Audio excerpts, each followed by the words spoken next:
राज्य में प्रथम थर इस्प्रकटन पक्षर कटक एसीबी मेडिकल तीन दिनिया कर्मशाला Indian society for rational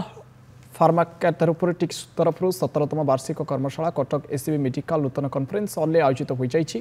professor तृप्तिरेखा स्वाई परिचालन एक समारोह में सदर विधायक प्रकाश सेठी एसीबी मेडिकल प्रिंसिपाल डॉक्टर लुनी दास शताधिक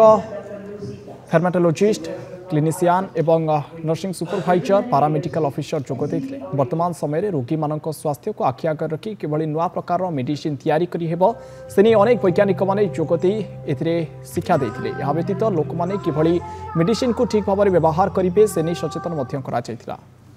गोटे आईसीएमआर गोटे बढ़िया सुंदर प्रेजेंटेशन थिला medical medicine adherence rational use of medicine केमी भल एडहेरेंस केमी लोक खाइब लंबा लंबा वर्ष समय धरिकी लेप्रोसी टीबी आउ एड्स वर्ष वर्ष धरिकी डायबिटीज खाते यहाँ सरेनि तेणु पर्टिकुलाली क्रॉनिक डिजीज जो से कंटिन्यूअसली खाया पड़ता ताको केमी भल भाव खाइले तार साइड इफेक्ट कमिवो किंतु एक्शन बढ़िबो भल रहिबो से विषय बेसी।